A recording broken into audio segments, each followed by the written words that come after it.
Participants, everyone, welcome to this virtual conference, How to Enroll in the Best Universities, organized by the Finnish School of Kosovo. First, let's go quickly through the rules, what we have here. So please keep your microphone muted if it's not your turn to speak. And participants, please, all your questions or comments, please write them there on the chat, which you can find if you click the kind of message icon on your right hand up there. So let's give the screen and voice for our amazing panelists. Let me introduce myself shortly. I am Laura Johansson. I come from Finland, and I am currently a teacher and career counselor in the Finnish School in FSK. This conference is part of our career counseling program. And in our school, I give guidance and career counseling to all grades in our lower and upper secondary schools. In our school, we don't have graduating 12th graders students yet, but the next year we will have, of course, and we really think that starting to explore your possibilities and opportunities in the early stage of your studies is very, very crucial and important. And of course, to our 11th graders, especially, this kind of information provided today is very timely and in high demand. The registration for this event was open to all students in Kosovo, and this is also live streamed on our school's Facebook page.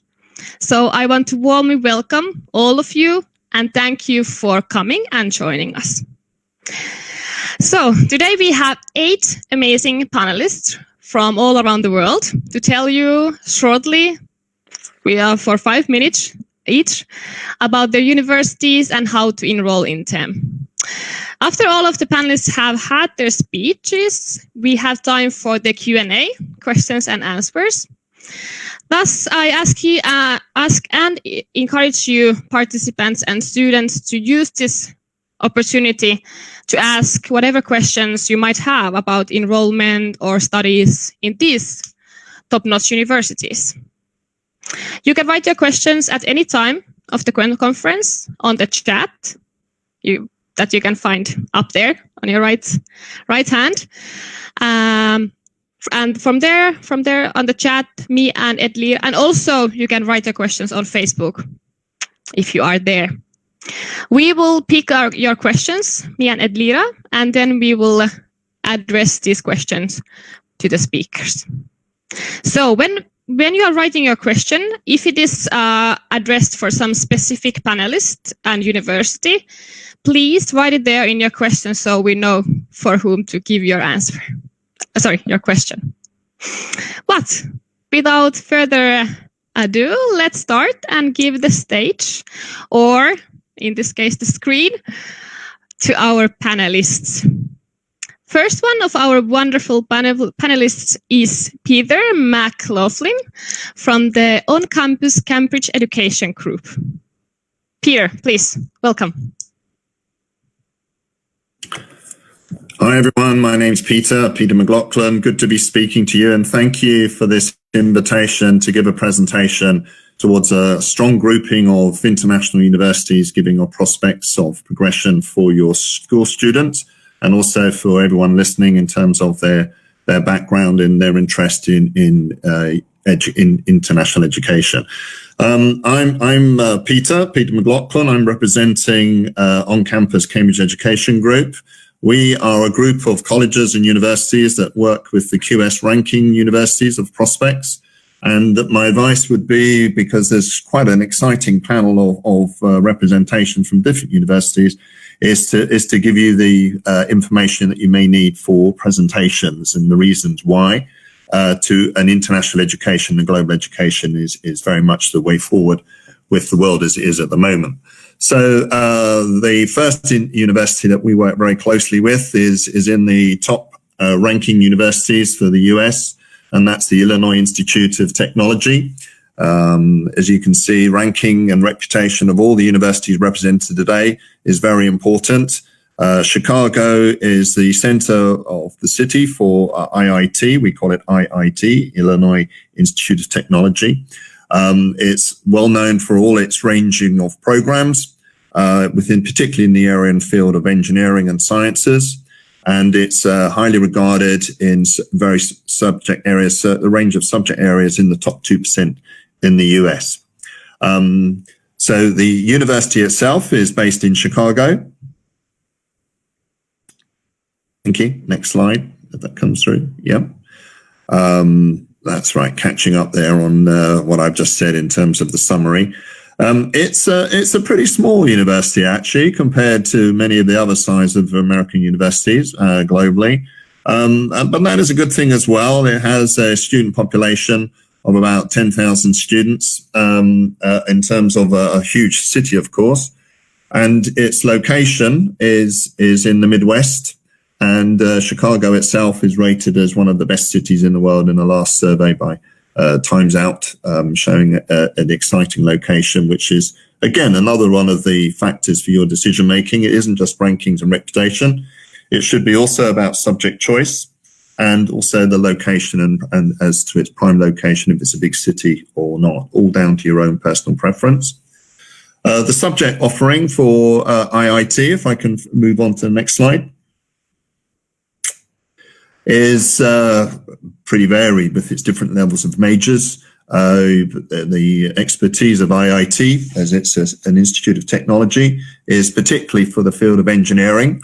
Aerospace shines highly in the prospects there of study and career impact. And again, that's another important area when you're making decisions on your choice of universities and education for the next stage of your learning. Is not just the course and your passion for it and the degree, but also for its career impact and employability. And now this is a very important factor for the 21st century as we're moving forward with the next stage of global development and economic development, etc. So IIT has a strong reputation for its field of engineering, aerospace, biomedical, and also architectural engineering. And also electronical and electric engineering, which is quite significant now in all fields, linked also to computer science and computer analytics, different areas of AI, security, etc. All these are the hot subjects, the hot jobs of the future, if you're particularly interested in the sciences. It has a business school. It has a very successful College of Law as well, working with all the fields of subject disciplines, not just in science, but also in the sciences, but also in the humanities and business management. Next slide is quite important because one aspect of many of the good universities that you're hearing from today and from the range of options is to look at the support that you receive from the university in terms of building up not just your academic subject skills, but also, importantly, your professional skills for when you become a global graduate, when you become a professional in your own subject field. So IIT, like many of our other universities, gives strong support for interprofessional project development and also giving you all those important aspects of learning. We call them soft skills, but most important now for employability skills, so that you will be able to contribute to teamwork, innovation, decision-making, dealing with quite a huge range of complex problems that the world is facing going forward from this year into the next century. And this is all about internships. This is all about work experience. This is all about the support that the local industries or the regional industries, well-known names with Chicago IT, in terms of giving you experience and insight into the future areas of employability and your own industrial development or professional development. Yeah. So you can see some of the big sponsors for IIT: Coca-Cola, Chrysler, and then I don't know if you're into music, but Gibson's. My sons are very interested in guitar and performance. So they're just a few of the sponsors. Thank you. Next slide. This is just a quick summary of the different start dates, which is all found on the general prospectus, which I'll forward through to colleagues from this conference. Thank you. Next slide. Oh, yeah. And these are some of the other names that are important when you're actually listening and researching your universities for your next stage of learning. Its career impact is significant.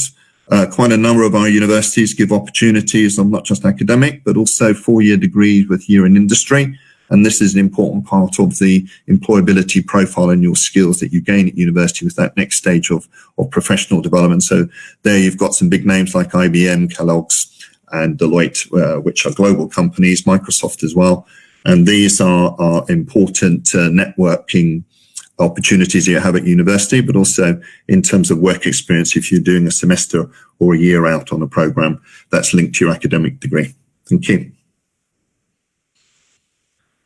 So next slide is opportunities. Yes, well, there you go. Illinois Tech State is considered to be the coolest dorm in the nation by US News and World Report. I'm sure we've all got something to say about our housing and accommodation, but Chicago is considered to be a pretty cool city if you look at the global index. Thank you. And student life, well, yeah, famous for quite a range of things. White Sox with its sports team. But also Chicago itself is a really fascinating city architecturally. A bit windy sometimes, but beautiful location, and obviously known for its pizzas.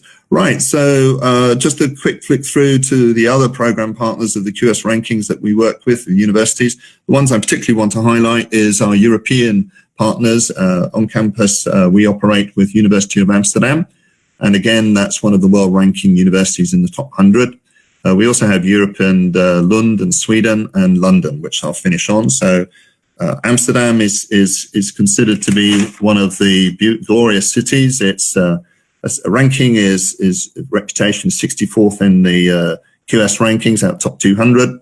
Again, strong programs in all subject fields, 200 English-speaking programs, and strong employability prospects for that part of Europe if you're looking for a European education. With Google, Deutsche Bank, and Nike, and the big names of the corporations centered in the city there. And the university itself is highly regarded. It's quite big, with over about 30,000 students, quite dominant throughout the whole city, but at the same time, international students, and it's a research impact and a research intensive led university, which is really what we're all working with the presentation today from the range of universities. But again, that's a very important factor when you're looking into your options for degree study, is to follow the line of research-led universities, because they will be working in the innovation and the pioneering field in your subject areas, which again impacts on your career and development. Thank you. Social sciences. I remember colleagues mentioning there are quite a few interested in the field of psychology and law. So again, these are taught in English, and they are an important major with a higher ranking for QS. That's the QS World Ranking, but also international rankings, which we all use. And again, giving you a lot of options with possibilities also of scholarships for those programs, which I can expand on a bit more from the questions coming through on the chat line at the moment. And final word from me, I think, nearly up, is my actual position. I'm talking from London at the moment, and I use a centre director for ONCAMPUS London, where we work with a whole group of consortium of University of London colleges with progression of we have about 500-600 students progressing into the leading universities, Queen Mary, King's College. We have some students going on to LSE. So it's just a soundbite for those students who perhaps want to take a little bit more time to progress from not just foundation programs, but also apply direct to those universities. And we have good leads and networks feeding into those leading research-based London universities. And from there also opportunities to progress on to US or European universities for postgrad study. So how do I do? Is that 5 minutes? So any questions you may have, you're most welcome to follow through as I'll sign off now for the next partner to present. Thank you very much for that quick run through. 5 minutes for me is a miracle. Yes. Okay.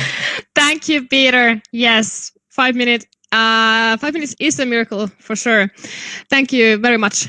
Just a quick reminder, feel free to ask your questions, dear students and participants. The speakers will answer to your questions right after after all the speeches. So next we have Jessica Guyver from the University of Texas at San Antonio in the US. Jessica, welcome. Okay, great. Thank you very much. Welcome to everybody and thank you very much to the Finnish School of Kosovo for inviting me to join the presentation today. I'm really excited to be here. And it's great to see so many students who are online and ready to ask us questions. I'm just going to share my screen with you, and please can someone just confirm that you can see this? Yes, we can see that. Okay, fantastic. Okay, am I here? So let me make sure I'm going. Sorry, I'm trying to go through the slides as we speak. Is that working? Yes, perfect. Okay, everyone can see my first screen. We are the University of Texas at San Antonio, and we are UTSA for short. My name is Jessica. I am the Director of International Undergraduate Admissions here at UTSA. And I'm just going to tell you a little bit very quickly about the university, how to apply to UTSA. And as we said, anyone who has any questions, please type them in the chat box and we'll all be very happy to answer your questions at the end. San Antonio, you may not know this, San Antonio, Texas is the 7th largest city in the United States. We are not as large as Chicago, which you just heard a little bit about, but we are a large city. The University of Texas at San Antonio is part of the UT system, the University of Texas system, which is a system of 14 public institutions across the state of Texas. So you may have heard of some other UT system universities. There's UT Austin, UT Dallas, UT Arlington, for example. So we're UT San Antonio, located in San Antonio. We are not located necessarily in this downtown area of San Antonio. The university itself is a little bit north of the city center in a residential area. We are a large university. We have 32,000 students at UTSA across a range of different majors, which are housed in 8 different colleges in the university. So different subject areas are located in different colleges, and we'll look at those in a minute.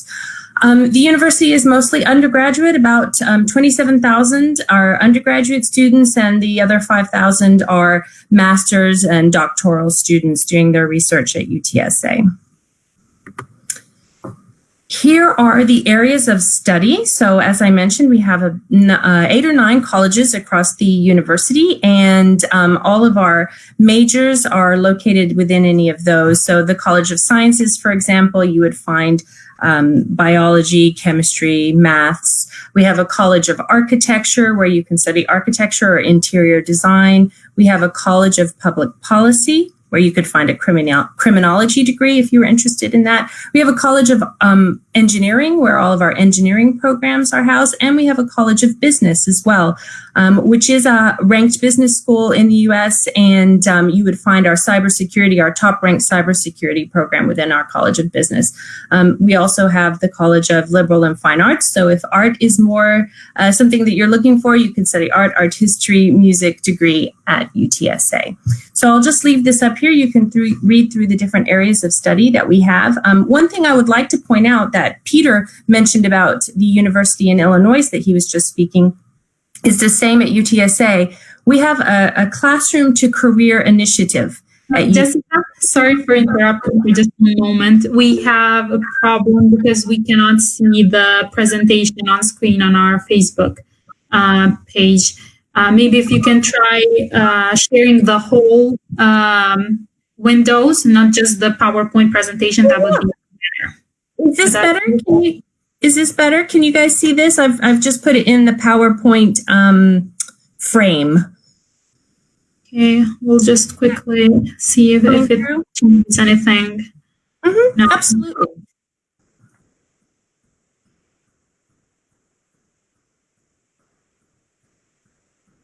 Are those of you who are on Google Meet, you can see the screen as well, or no? Yes, we are, us in Google screen, we can see it. But I think it's a problem with the Facebook page. Oh dear, okay. Continue, or do you want to wait a few seconds? Maybe you can continue, and in the meantime, we will see if it's fixed. Okay. You can try to turn off the share screen once and try to turn it on once again. Maybe that will. Yeah, absolutely. I've just stopped sharing, and so let me go ahead and try sharing again. So try to share the whole window, not just one window. Okay, yep, I can do that. Hang on, cancel. Entire screen. All right.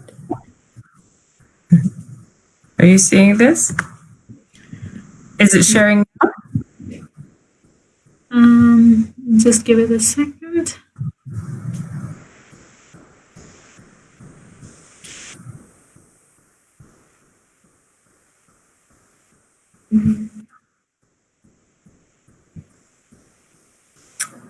No? We still can't. I don't think it's showing. Okay, try one more time. Are you seeing it now? Now it's on here. Yes. So Now we can see in the Google Meet. Yes. Okay, so you're able to see areas of study as a slide? Yes. Okay, and hopefully this works on Facebook as well, but we're not sure. Right? It is working on Facebook as well, I think. It is now. Okay. Woo! Success. Okay, great. So I'll just keep talking. Hopefully everyone could see and you're able. But you know what, guys? Even if you aren't able to, I will definitely share this presentation with the Finnish School of Kosovo, and they will be able to share that with anyone who's interested in it. And of course, at the end of this, there's always the UTSA website where you can get all of this information that I'm speaking right now. Everything that I'm saying is on our website. I'll pass along my contact details as well. So for those of you on Facebook who are joining us, I'm really excited that you're joining us on Facebook. The wonders of technology.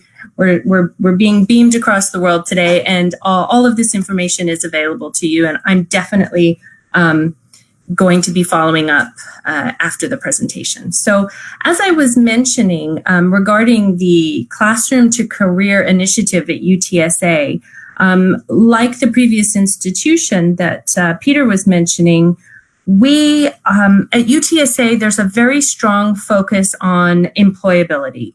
So what does that mean? That means providing our students with the skills that they need to get a job once they graduate with their degree from UTSA. Employability is really very, very important, because why are you going to university? Because you want to get a good job at the end. You want to graduate and you want to have a career. And that's something that's really important to us and that we recognize for our graduates. And so nearly all of the academic degree programs at UTSA have some kind of a practical hands-on learning component as a required part of the program. So whether that's an internship, work experience, whether that's some kind of experiential learning, a capstone project, we have an undergraduate research office that for students whose focus is going to be on some kind of research. Every year we have an undergraduate research fair where students who are undergraduates can present their research to the university community. So all of these different aspects of some kind of experiential or hands-on learning are a required part of almost all of our academic degree programs. And this is providing our students with employability skills so that when they become graduates, they are able to find a job in their chosen field.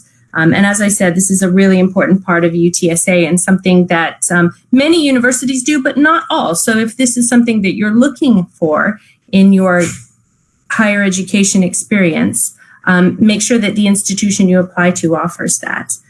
So I'll go through to the next slide. This slide here is how to apply. Just the nuts and bolts of applying to UTSA.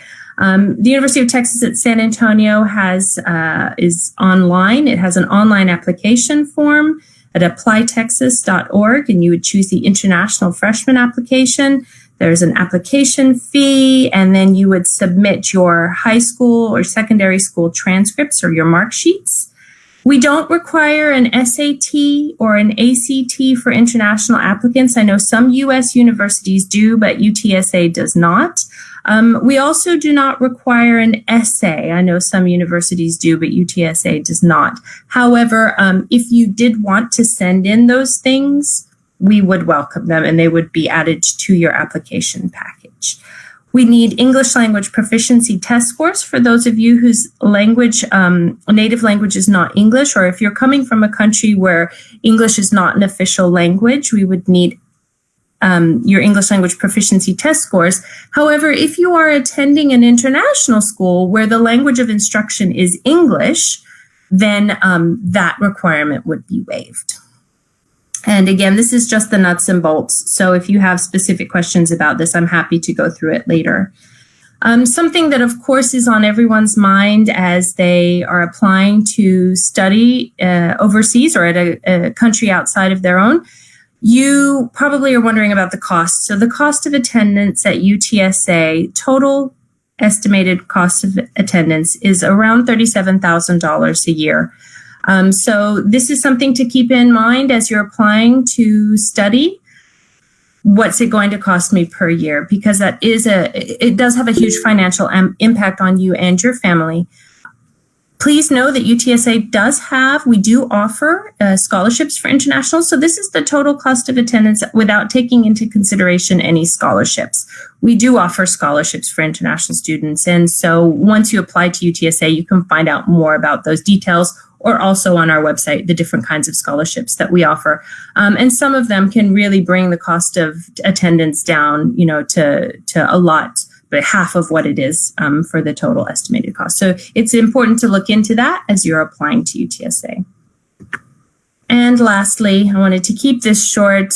Contact me. Here's my name. I'm the Director of International Undergraduate Admissions, as I mentioned. And you can email me. That's my email address there on the screen.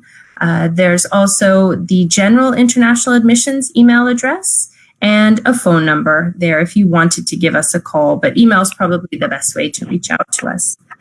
I'm going to stop my screen and say thank you very much for allowing me to participate today. It's been really wonderful presenting to you, and I will hand it back over. Very much, Laura. Thank you, Jessica. Thank you very much. Next, it's time for Adita Hocha Yahya. Sorry if I pronounce it wrong. From the Savonia University of Applied Sciences in Finland. Adita, stage is yours.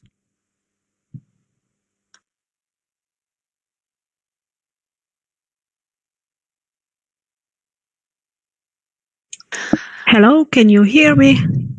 Yes, now we can. Okay, Good. so can you now see my screen? Not Yes. Yet. Yes, I think we can. Yes. Yeah, it's coming, but do you see my presentation or just? At the moment, I don't see a presentation, but okay, I think it's coming. Yeah, I think it's downloading. Yeah. Yes, Miss Hoja, you just need to go now to your presentation on PowerPoint and everything is okay. Okay. Yeah. So now you see my presentation. Oh. Yes. Great. Okay, so greetings from Finland, and today I'm going to talk a bit about Savonia, and I'll try to do this in 5 minutes. It's quite challenging, but I'll do my best. So I wanted to show to our dear students that where is Finland situated, because now we are moving a bit away from United States, so we are in Northern Europe situated. And I want to highlight some facts. There are a lot of facts about Finland, but I want to highlight that we are the happiest country in the world again this year. And also we are very stable country again. Number one, air quality, again, we are leading on that as well. We have to do something more on global gender equality, but still we are doing good. We are ranked the 3rd one. We are known as one of the innovation leaders in Europe, one of the most digitalized countries in Europe, And yes, we are known for best education system in the world. And beside these facts, there are also many other facts that we could highlight in some other occasion. Our campus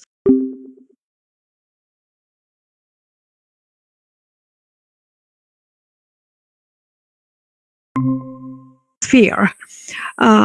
This city has around 120,000 inhabitants, of which every fourth are students. Not all of these students are from our university, but there are also from University of Eastern Finland and Savo Vocational College. There as students, you can have also... Yes? Sorry, once again, we cannot see the presentation on Facebook. Okay. If it's okay, I will share it with my screen. Yes. And that way we will. Yeah, I think that's better. Let's do it that way. Sorry once again for that. No worries. I also got some messages via Facebook that they cannot see either my face or my screen. Oh, okay. Right now, I will open the presentation and it should not be a problem anymore. But you can continue talking so that we do not. But I will. Yeah. I wait for the presentation. Okay.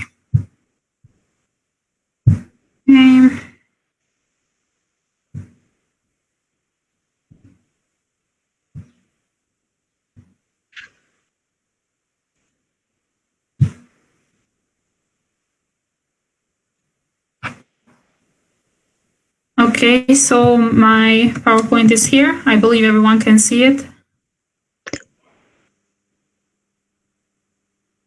Yes, at Lira we can see. Yes. Okay. Let's hope it's the same on Facebook as well. Yeah, let's check. I think still in Facebook there are some problems.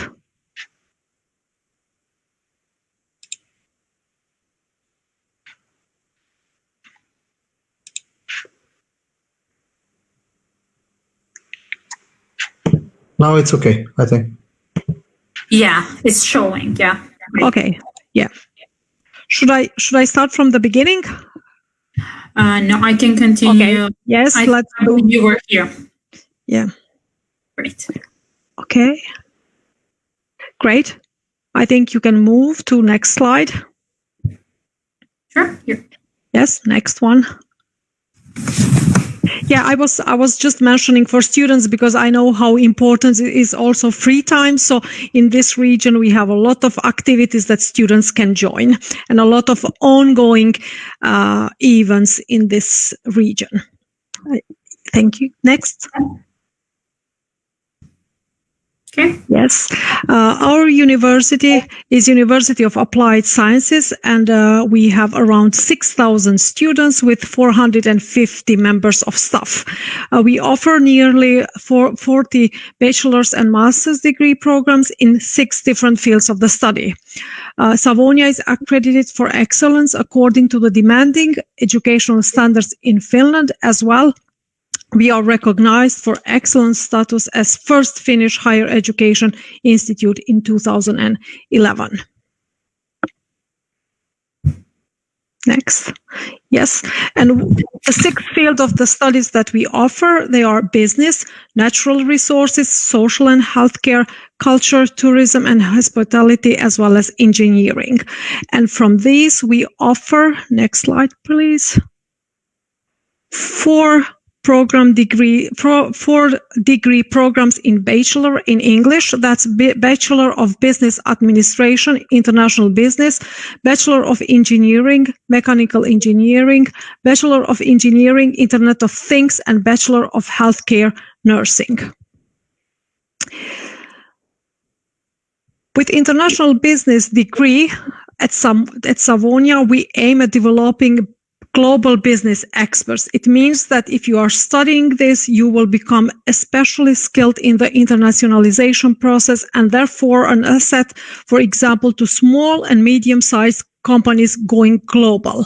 You Our students also work in import and export, international sales and customer care, logistics, and other international activities. There are 3 minors to build your own career path: international sales, design business, wellness business. Next, it's mechanical engineering, and it means that with this program, we combine the best of mechanical engineering. I lost now your, okay. Yeah, yes, now we got it back. Developing, yeah, with this, it means we combine the mechanical engineering and business management. A mechanical engineering program aims to develop technology industry experts with specialization in industrial management. This degree qualifies engineers to work with high-tech companies, leading and managing international technology projects. Then the other program is Internet of Things, and with this degree, you become international expert in information technology with specialization in Internet of Things. Qualifies the engineers to work in the field of Internet of Things and big data. And with this, you especially can work in companies operating within the digital, health, and industrial sectors. The Internet of Things graduates mainly work in software design, electrical engineering, smart wireless devices, and the whole Internet of Things system. Next. Yes, and for the ones who are interested to become registered nurses, we are offering very modern learning facilities within the clinical skill laboratories, simulation center, and health technology. Studies are implemented in that way that we combine the blended learning with e-learning, personal tutoring, and intensive periods with hands-on nursing skills to deepen multi-professional evidence-based care. The application period in our university is open from 7th to 20th of January 2021.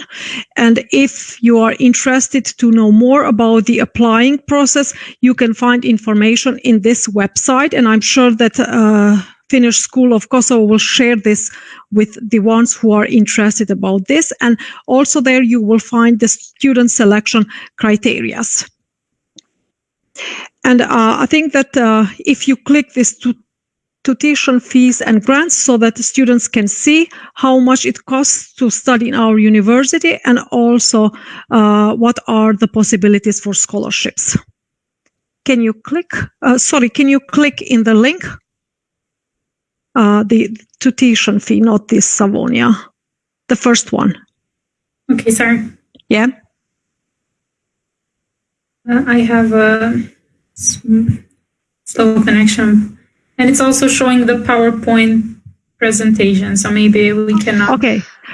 Okay. Maybe we can show this later for the ones who are interested. But I can say shortly that around between 5,000 to 6,000 euros per year, and the students of the first year they get automatically 70% of the grant, and the next years, like second year and the third year, you get 50% of this amount, the scholarship, and that bases on the credits you gain. And in this website, you will find all the information. They are very clear put there. And you can go further. Yeah, I wanted to share with you some of the study premises that we have in our campus in Kuopio. Next slide. Yes, and there is a video I wanted to share, but I don't think it will work since this is all online. But for the ones who are interested, I can share that as well. And I'm looking forward to your questions. I hope I was within my 5 minutes. Thank you, Adita. Yes, we will Thank you. share slides and videos and all the links to everyone who is interested afterwards. Now, next one up is Juan Arellano from the New York University. Juan. All right, thank you. Thank you very much. And thank you to our organizers today for putting this together and giving us the opportunity. Really appreciate it. So let me go ahead and share my screen here and see if we can get the presentation to work.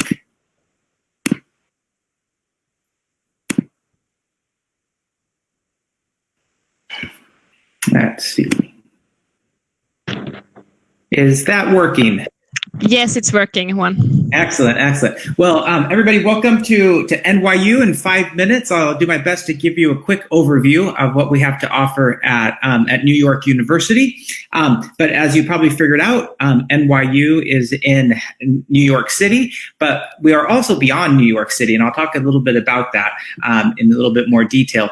But our main campus is in New York, but we have two other campuses in Shanghai and in Abu Dhabi, and then we have 11 global centers throughout the world that serve as mini campuses, and I'll explain how that works as well. We like to say that we are a campus without walls, and the reason we say that is because our campus in New York is in the West Village, East Village, right by Washington Square Park. If anyone has visited New York City, we are really intermeshed with the city. It's pretty difficult to tell where the city begins, the university ends. We're really scattered throughout the university. And so that creates quite a unique experience at our New York campus. But beyond that, like I said, we've got our campuses in Shanghai and in Abu Dhabi, and then we have 11 global centers throughout the world, ranging from Buenos Aires in Argentina to London in the UK to Sydney in Australia. So we kind of cover the globe at NYU. This is a map of where we are, and I want to start off with this because I think it's quite important, because I think it gives you a really good idea of NYU and the type of place that it is and the type of experience that you could possibly have at NYU if this appeals to you. At NYU, we offer a large breadth of courses, right? We have 11 schools at our New York City campus where we offer everything from the humanities, the social sciences, to the arts, to the hard quantitative sciences, engineering, physics, things like that. So we have a wide breadth of programs. Importantly, also to know is that we have quite an international setup. So we have these 3 campuses. When you apply to New York University, you choose what campus you want to belong to. And I'll give you a little bit more in-depth information about each campus here in a few seconds, actually. So you belong to one of these home campuses, but then you see that there are other campuses throughout the globe, like in Buenos Aires, for example, in Accra, Ghana, in Africa, many in Europe, from London to Berlin to Paris to Madrid, and then in Tel Aviv, and then all the way over to Sydney as well. And this is an entire global network of NYU. So when you're within NYU at any of our 3 campuses, depending on your program of study that you choose, you can actually move in between the campuses at however you prefer to do that, right? So we are very much focused on creating international experiences for our students, and we really want our students to go out and explore the world, and we've managed to create an international network where students can do that. Right now, about 50% of our students study internationally within the network, and our goal is to raise that as high as possible. So anything that we do at NYU, we're always thinking about it in terms of the international perspective. How will this impact the internationalization of our university? In the United States, we receive the most international students out of any American university, but we also send out the most international students to study overseas out of any American university. It's something that we're quite proud of at NYU. Just to give you an overview of the 3 campuses real quick. The New York campus is obviously the biggest campus. We have approximately about 20,000 undergraduate students studying at NYU. We have over 115 countries represented at NYU. And then we've got 10 undergraduate schools and colleges within NYU in New York City that make up the university. So when you apply, you don't necessarily have to know what you want to study, because we offer a liberal arts program, right? And we expect you to be exposed and to take classes in a variety of subject areas as you study at NYU. In your sophomore year, then in your second year of university is when you're required to choose a specific area of study. And like I said, we have a huge breadth of majors that we offer, everything in the arts, from the arts to the humanities to social sciences to the hard sciences like engineering, physics, biology, chemistry, things like that. The Abu Dhabi campus is a little bit different in the sense that it's a lot smaller. It's about 1,300 students. It's much more of a defined campus on Sadia Island in Abu Dhabi. It's very, very diverse. It has about 120 countries represented on campus. So you're studying with students from all over the world. And again, at our Abu Dhabi campus, we offer a huge breadth of subject areas that you can study. We have quite a particular focus in Abu Dhabi in the arts, the performing arts. At our campus there, for example, we can film 2 full-length feature films. We have the facilities to do that at the same time. So we offer a lot in the arts at our campus in Abu Dhabi. Then the other campus that we have is in Shanghai. And that one is around the same size as the Abu Dhabi campus. It has about 1,200 students. The interesting thing about Shanghai is that half of the students are Chinese nationals, the other half are international students. And we keep it at 50-50 on purpose. We think that the Shanghai campus is a real unique opportunity for the bringing together of 2 cultures. And it creates a very interesting mix for students. Most importantly in Shanghai is that anyone who studies at our campus in Shanghai has to also study Chinese Mandarin, regardless if you've studied it or not, and you have to graduate with a certain proficiency in Chinese Mandarin. We have students that come in with 0 Chinese Mandarin when they're starting their freshman year, their first year of university. By the time they graduate, they're fluent and they're applying to postgraduate programs at Chinese universities. So the Shanghai campus really appeals to students who might be interested in the Chinese language, in Asian history, business, technology, culture, all of those things kind of wrapped into one, fit really well into the Shanghai campus. In terms of applying to NYU, we use the Common Application, and it's kind of like one-stop shopping for your university application process. It's one application that you fill out, and you can send it to many different universities in the United States and sometimes in Europe as well. The most equivalent thing in Europe you may have heard of is UCAS. It's somewhat similar to that. But with the Common Application, you fill it out, send it to NYU, send it to us, and included in that, we're going to want to see your transcripts. We want to see how you've done in your previous studies.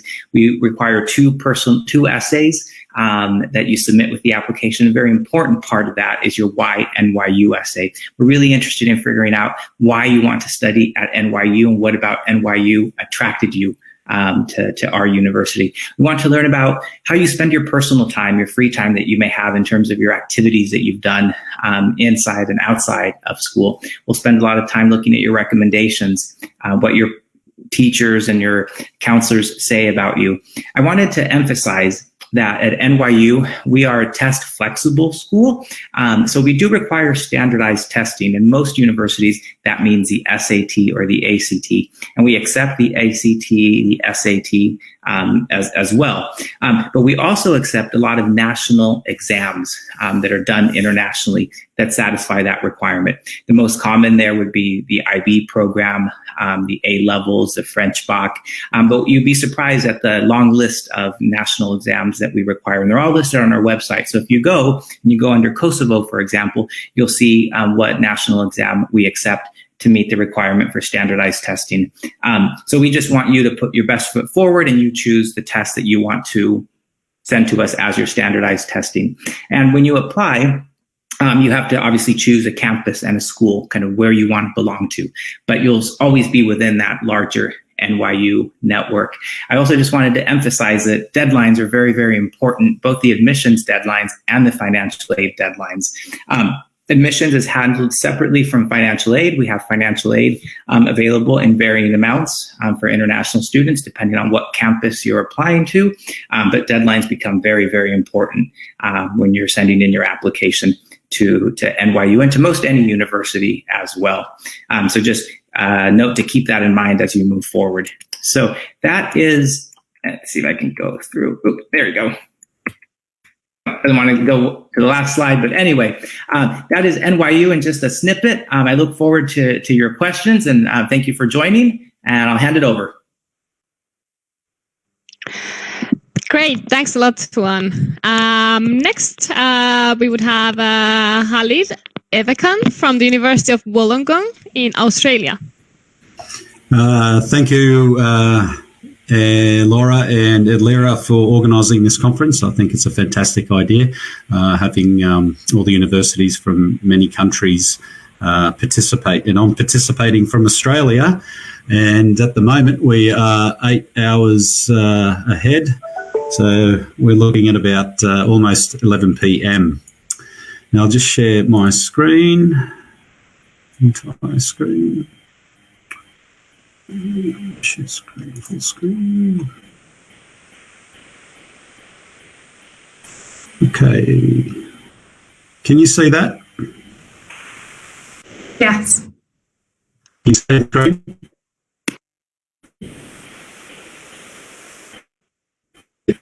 Yes. Okay, great.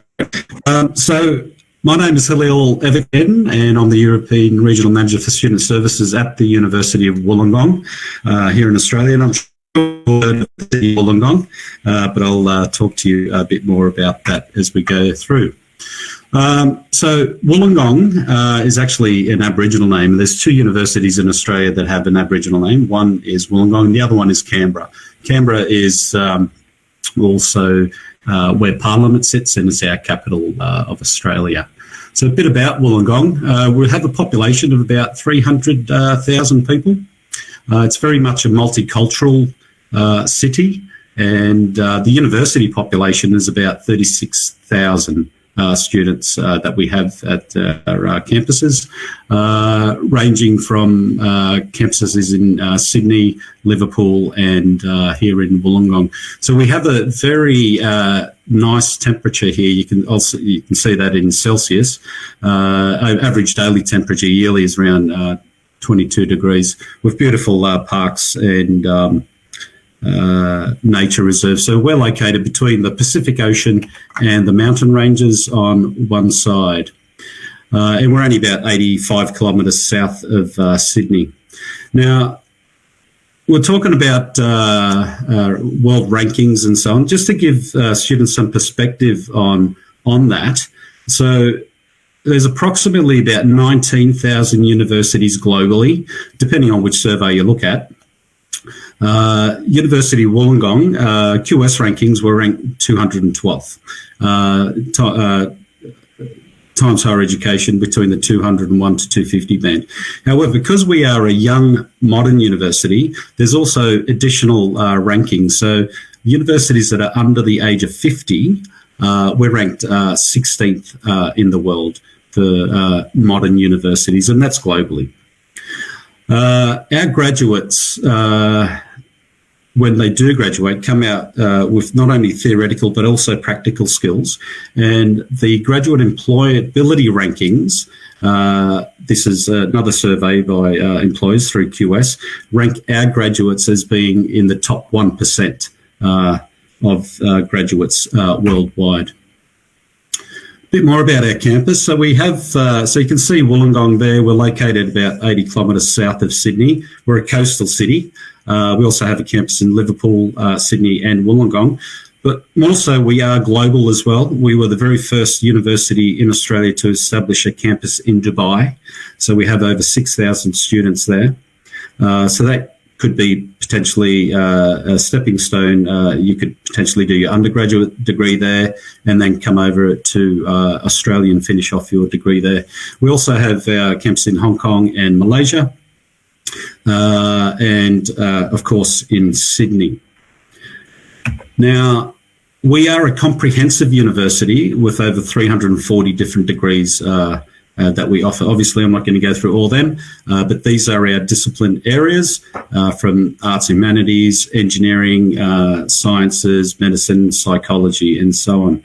Now, if we talk about subject rankings, for example, our engineering degrees ranked in the top 100 and 150 throughout the world. So if you are interested in any of those particular programs, I'm sure we do have a program that would be right for you there. So life on campus. So we have 83 hectares of beautiful landscape bushlands on our main campus in Wollongong, with different clubs and societies. And no doubt, as an international student, you can join any one of those clubs or societies, or create your own. There's over 20 cafes and restaurants catering to all types of people's, whether or not you're vegetarian or vegan options as well. We have an Olympic-sized swimming pool. We have a gymnasium. We have a movie theatre on campus. So it's really a great campus experience. Accommodation. So we have accommodation both on campus and off campus, and that varies to, I guess, what you are interested in. It could be from one bedroom to shared bedrooms, a single unit, or an entire unit to yourself. There is fully catered options where we provide you with 19 meals, or you have flexi options, or there's self-catered options where there is a kitchen and you then can cook your own meals. Now, one of the main things that I guess we've been having international students for over 20 years, and over that time we've surveyed many of these international students and put into place a lot of support services for our students. So from our health and wellbeing, so we have a campus doctor, we have a dentist, dietitian on campus, counselling services also available. For those students who may be struggling in particular subject areas, there's also peer-assisted tutors. So those students who have already completed a particular subject can also they also have run classes to assist those students through those particular subject areas. There's learning development support as well. So part of the academics role is to help students with their academic academic writing. So it would be writing and presentation skills as well. Our library is open 24 hours. English conversation groups as well to try to get that Australian accent, I guess, and all our social activities as well. Volunteering opportunities are available, and that obviously looks great on your resume. Part of the resume is our career and academic support, as I mentioned, but we also have a Career Central, so that helps students in finding jobs both on campus and off campus. The Australian government allows international students to work 20 hours per week, so that can actually help you subsidise your ongoing living expenses throughout the year. In saying that, the Australian government also has what we call the post-study work rights, which allows you to stay and live in Australia post your degree. As long as you've studied for 2 years, you can then work full-time after you have graduated too, which is a great opportunity to get that international experience and then take that back home. So we do have Career Central, which helps you with that. We have mentoring programs as well, where we will match you with one of our previous alumni, and you get an opportunity to speak to that alumni in that work environment, and you get more experience and opportunities to then understand the culture of that particular work environment. One of the great things on campus as well is we have our careers fair, and that's also a great way to network and meet potential employers for the future. So that's employers from major companies, IBM. Google actually visits our campus as well. So we have many students, alumni who are now working at Google. So when Google go to recruit internationally for Australia, they'll go to Sydney, Melbourne. They're the main two largest cities, and Wollongong as well. Applying is very simple. So that's the website there. We basically require your final transcripts, your diploma that you've completed the Finnish high school, and we would require either an IELTS or a TOEFL for your English language, and would require you to complete a statement of purpose. And that's it. I hope. It's quite difficult to get through comprehensive university in 5 minutes. So, Over to you now, Laura. Thank you. Thank you, Halil. Great. So questions for later.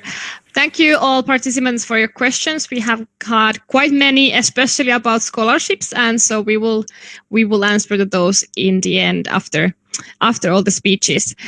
Okay, next one we would have here Sean Shifford from the Ohio Northern University in the United States. Welcome, Sean. Hello. How's everybody doing? Good, thanks. I'm coming to you here. I'm in Ada, Ohio, in the United States. It's a small town. I'm actually I'm gonna take a gamble here and try to share my entire screen and actually show a video. Oh, sorry.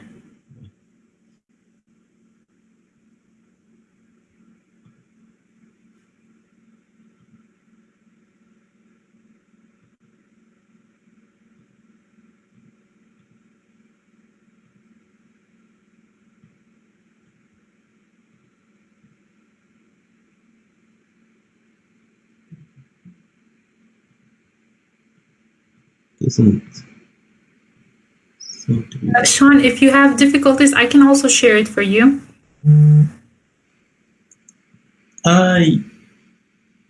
Yeah, I think maybe that might be better.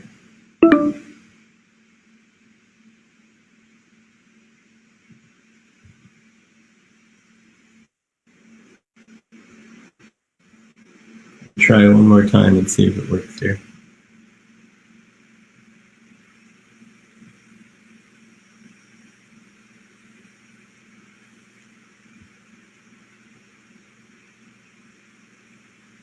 Yes. Can you see my screen? Now it's working. Okay, good. Might be a permission issue there.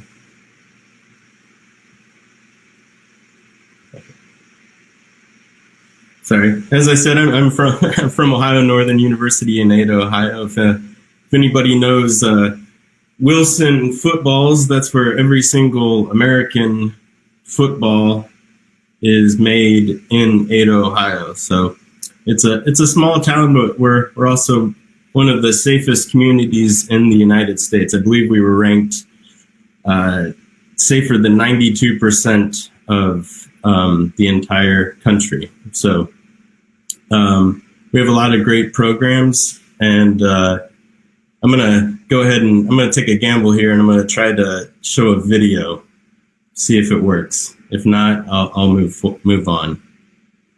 Fingers crossed. Yeah, fingers crossed.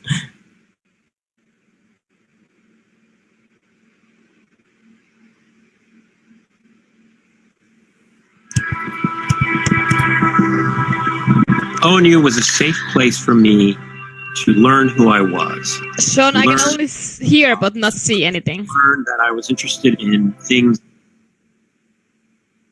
Okay. Can we try you Yes. showing the video? Yes, absolutely. Okay. Maybe that might work better.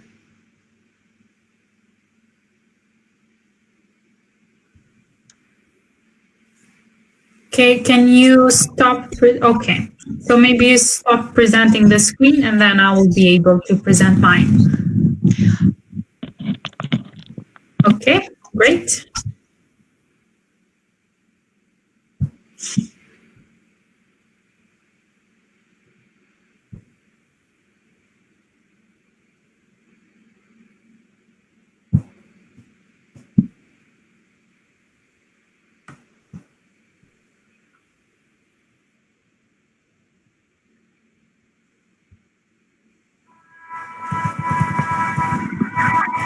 ONU was a safe place for me to learn who I was, to learn how to solve problems, to learn that I was interested in things outside of engineering that I could use with engineering. I'm very appreciative of Ohio Northern because they were a happy career, one in which I really love together. And I get to do that every day. Art Masters, and he made this caller said, I can talk world.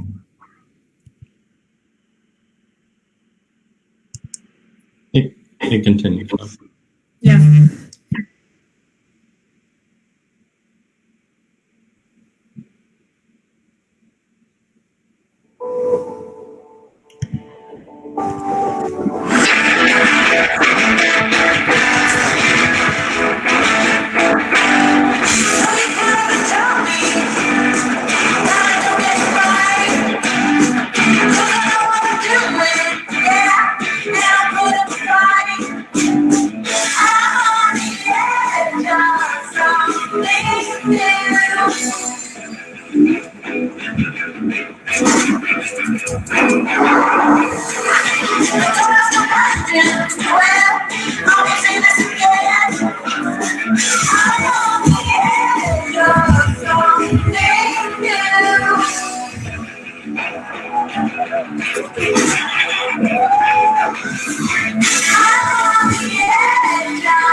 If you can just go ahead and skip to the third slide there.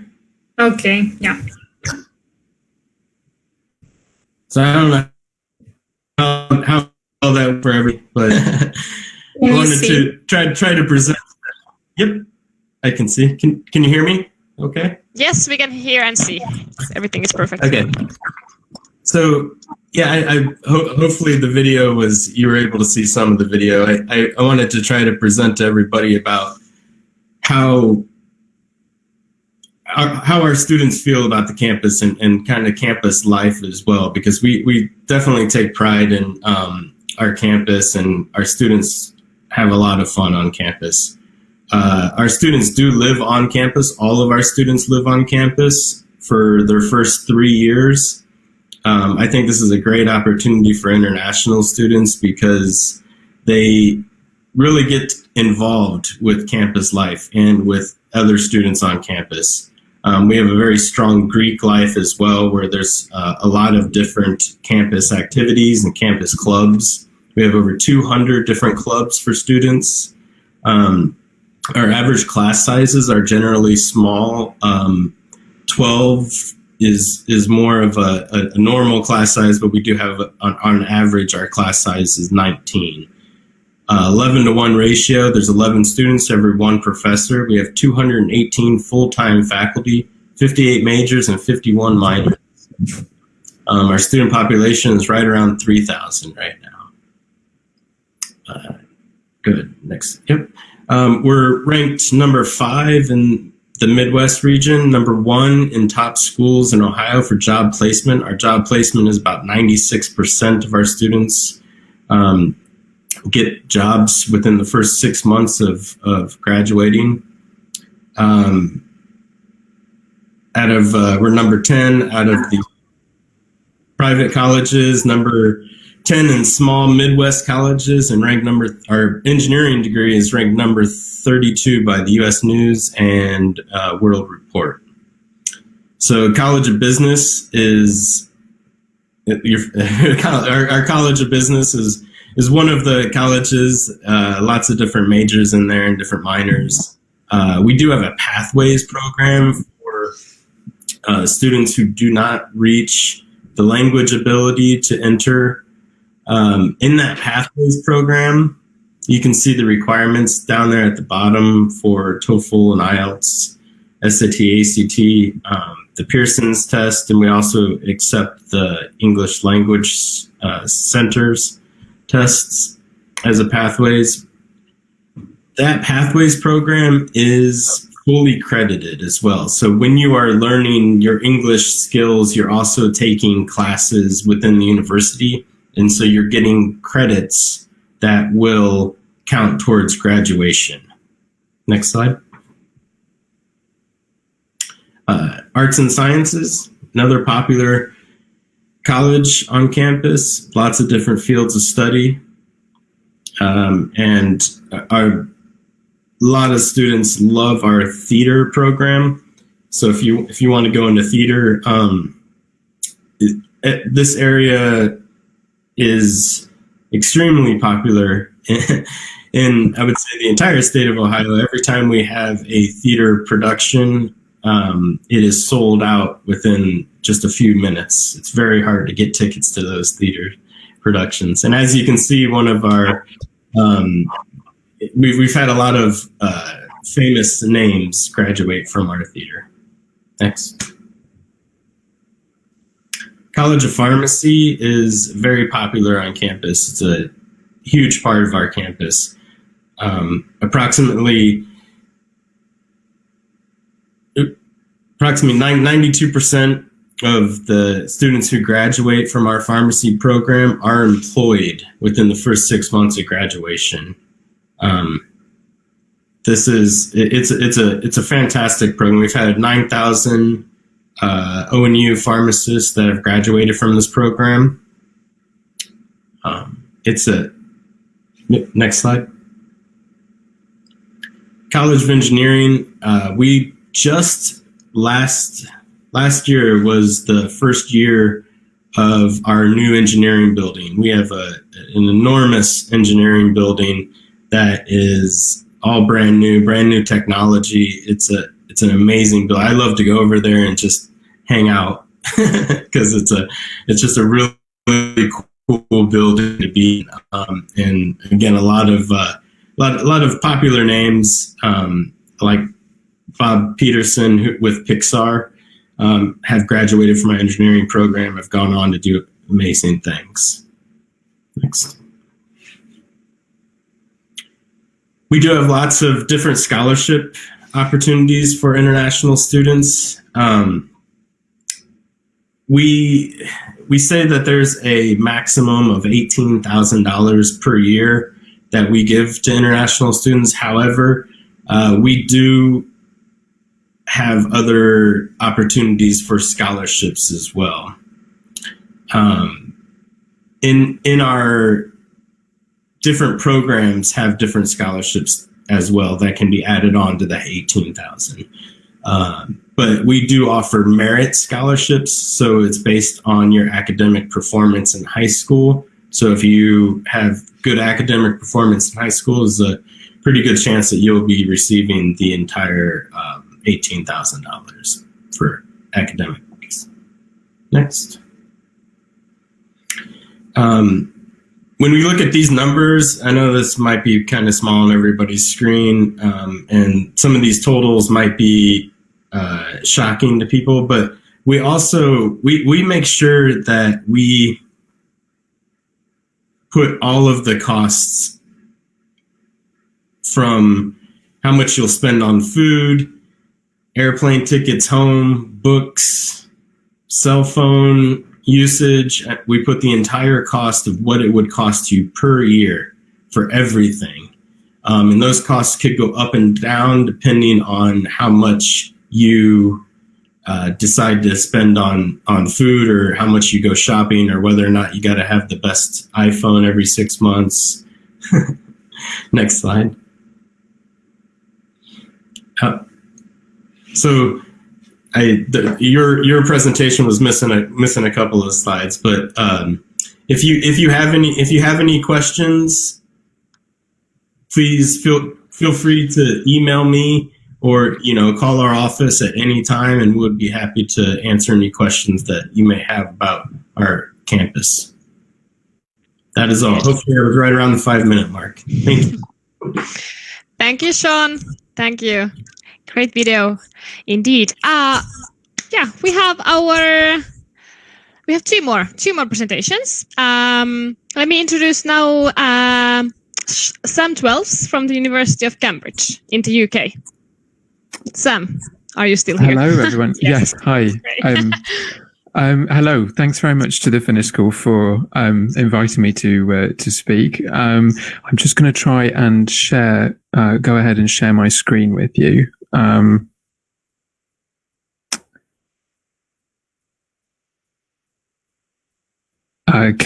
you see that?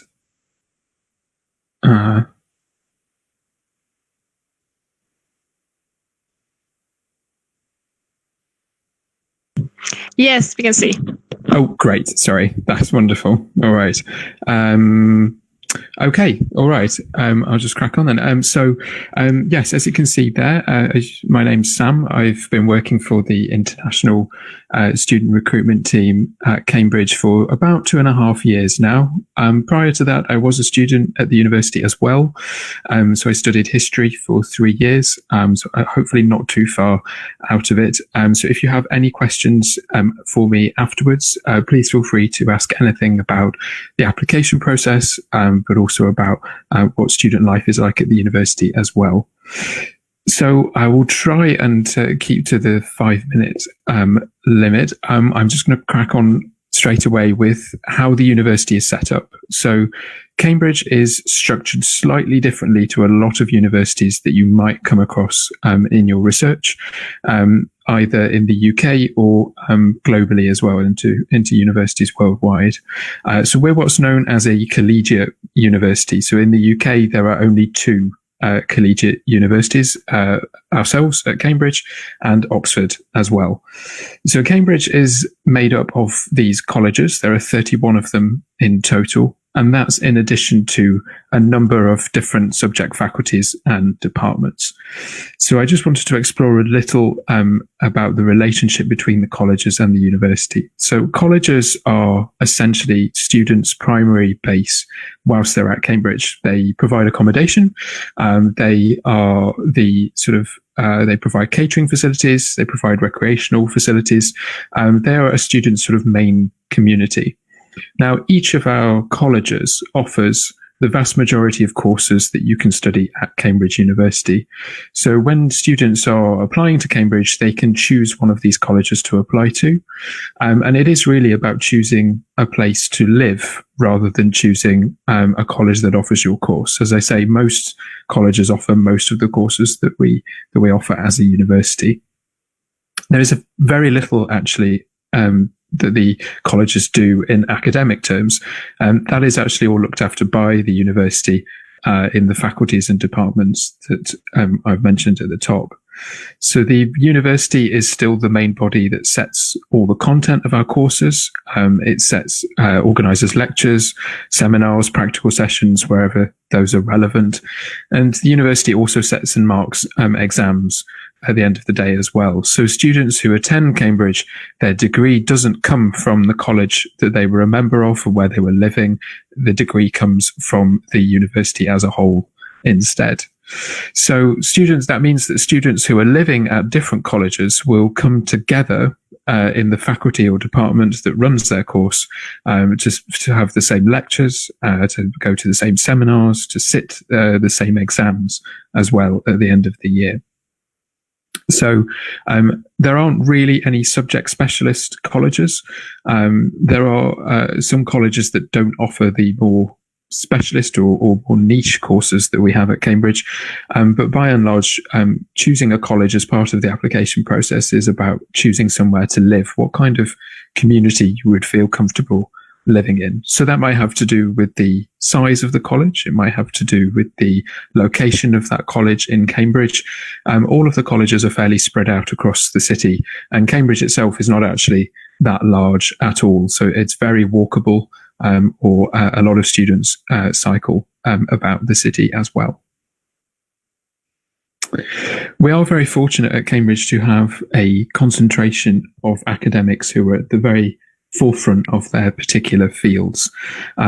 We are very proud to be a research-led university and to have that research inform the content of our courses as well.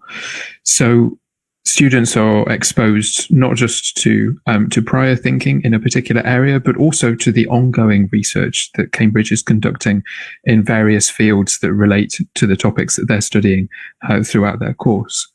We also try and bring our academics who are conducting research into closer contact with our students through our teaching system, which is one aspect of which is unique to Cambridge and Oxford in the UK. At Cambridge, we call this system the supervision system. And essentially what it is that every week students submit a piece of work to a specialist in the topic that they have done that piece of work on during that week. That specialist is almost always an academic at the doctoral or professorial level. Sometimes final year postgraduate students are also used as supervisors as well. And that supervisor, because they are a specialist in that particular topic that a student has taken, will be able to offer really constructive, personalized feedback on the work that they've submitted for that week. You usually study a different topic every term, and there are 3 terms in a year at Cambridge, and you would change supervisor every time you change topic as well. In terms of the courses that we offer, we have about 30 undergraduate courses, so quite a bit smaller than some of the universities who've been presenting recently. But we do have quite a wide range of courses available in the social sciences, in the arts and humanities, and of course in the sciences as well. So we're not we don't really specialize in any one particular area. We're quite a generalist university. I would emphasize that quite a lot of our courses are what you might call traditional. So we offer quite broad brush courses, things like economics, engineering, history, languages. Within these courses, you can absolutely specialize in areas that you particularly are interested in, but we don't, our courses are not sort of stretching into things like, for example, marketing or journalism, things like dentistry even. That's not something that we offer. So we do offer fairly traditional academic courses. As I say, within those courses, they are very broad, and once you've moved on past the first year, in which there will be some core modules that all students take, and that's fairly common across all courses. There is a lot of flexibility in terms of what you can study based on your own academic interests. So I would encourage you to have a look at our website and have a look at the details of each course available there, and have a look at which one most closely fits your academic interests if you're considering applying to Cambridge in the future. So our application process, I think it's already been mentioned that UCAS is the sort of standard application system if you're thinking about applying to a university in the UK. So Cambridge takes part in UCAS. You can apply to us through there. We do have a few extra stages to our application process, however, which you can see on the screen. So we do ask all our applicants, for example, to take an admissions test. The timing of that admissions test does depend on the course that you're applying for. So if you're thinking about engineering, for example, the test would take place in November. But for a lot of our arts and humanities and social science courses, the test actually takes place if you're invited to interview, and that would take place in December.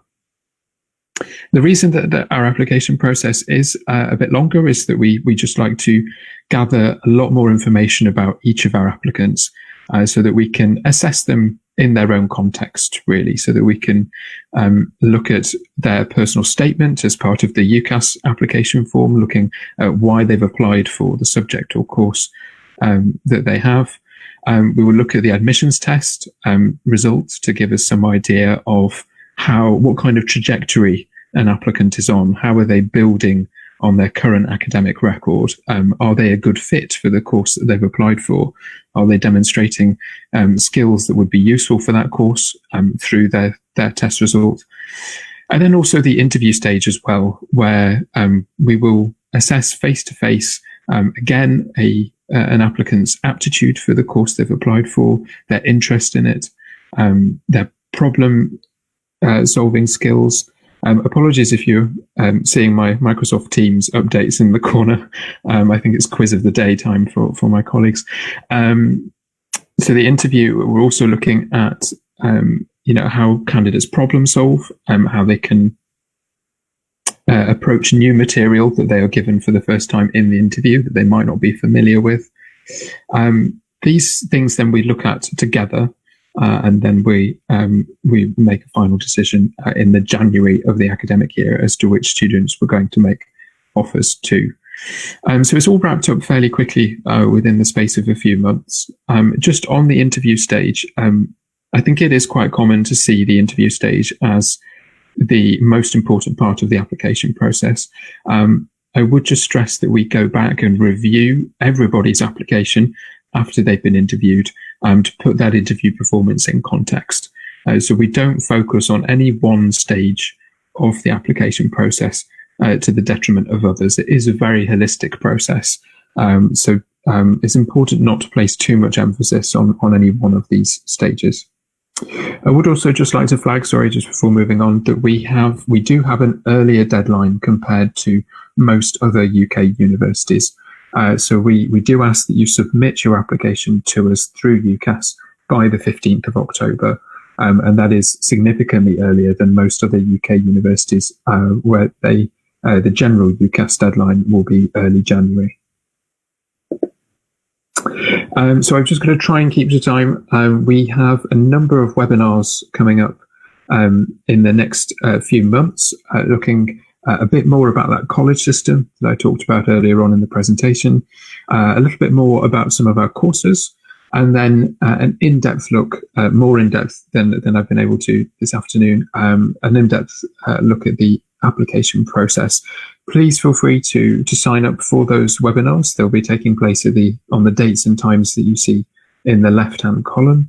The link for signing up to those webinars is at the top of the slide. If you go there, there is a link to a form on that web page, and you'll be able to fill that in and then receive the details of each webinar before it takes place. That is everything from me for this afternoon. Of course, I'm more than happy to answer any questions you might have afterwards. Yeah, that's everything for now. Thank you very much. Thank you very much, Sam. Perfect. We have one more speech left, and then we can go to the Q&A session. Last but not least, Dian Stoichev from the EU Business School. Welcome. Hello everyone. Thank you for the invitation. Thank you for the Finnish School of Kosovo for organizing this event. It's a pleasure to participate.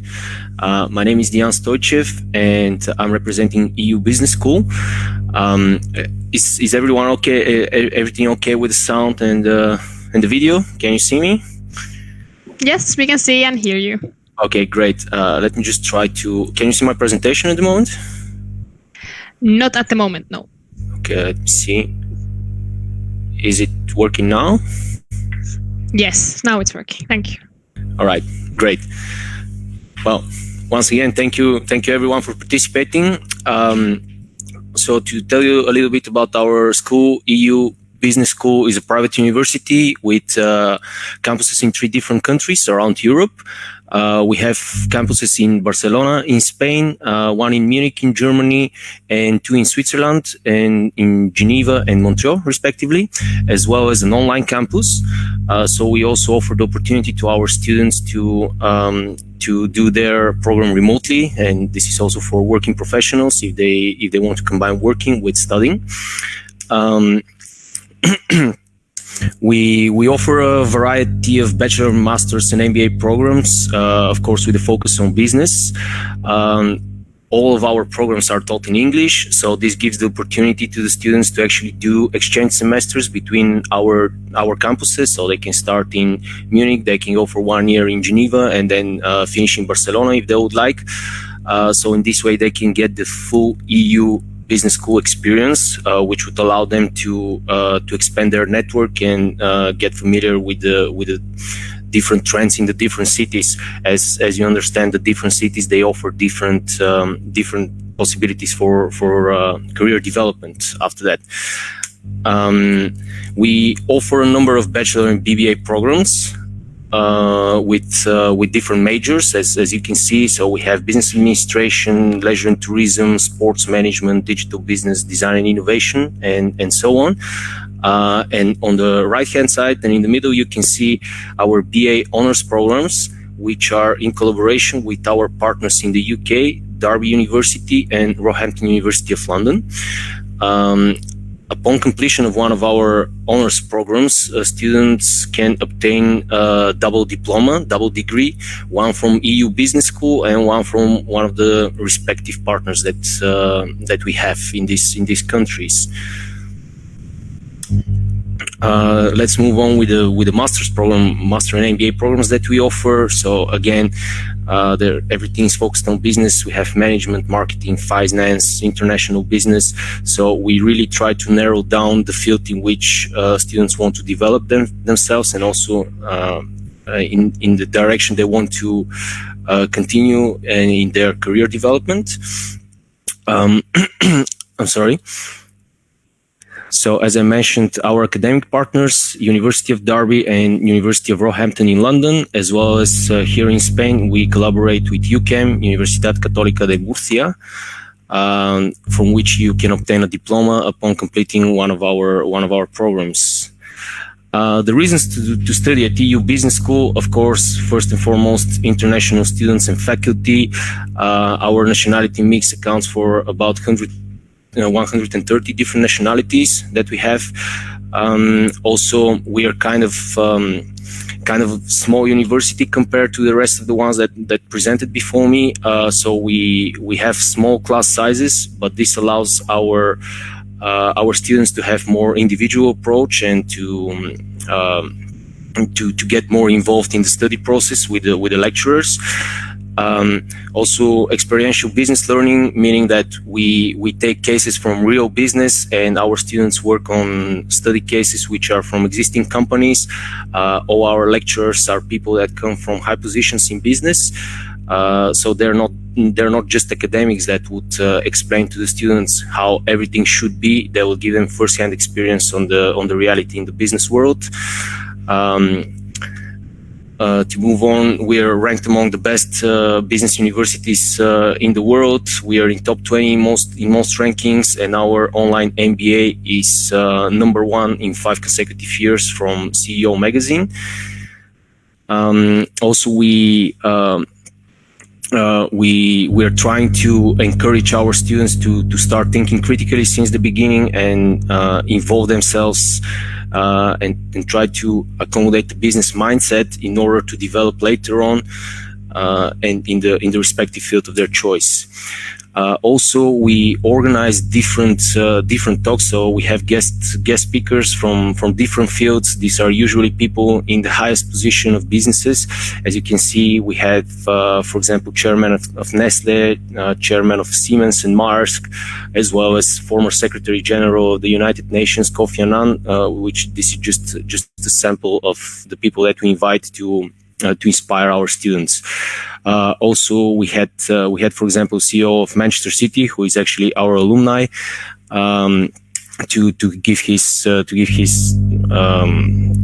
opinion on our university, and also to give perspective to the students how they can develop later on and what kind of obstacles they can expect throughout their journey.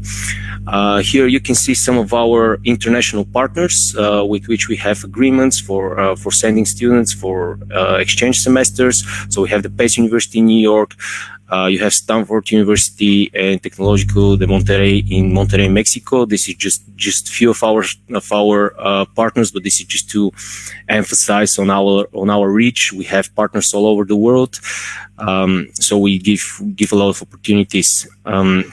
When it comes to alumni and when it comes to finishing one of our programs, you can see that, for example, a fifth of all our students go on to create their own business. So they come out as developed professionals. They already know how to set up everything, how to organize their own business and how to develop it further.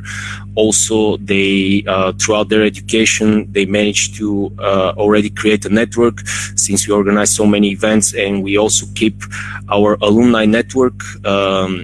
We try to keep it everyone connected. So as you can see, we have 27,000 alumni across the world, with which we keep in touch constantly and exchange information on the new trends and developments in the business world. When it comes to applying to EU Business School, the process is pretty straightforward. So you can either do the online application, so you just need to fill in an application form online, write or even film your essay. Sometimes we prefer to get a video essay from the students, as this way we can see what kind of person we have on the outside, what kind of personality. And as you know, in the business world, we need ongoing people. You need to be ongoing and not be ashamed speaking in front of people. So after that, you just send the documentation required for the program. We review the application, and then we get in touch with the students to inform them if there is something missing or what are the next steps they need to take. When it comes to the specific requirements for bachelor programs, again, everything is pretty straightforward.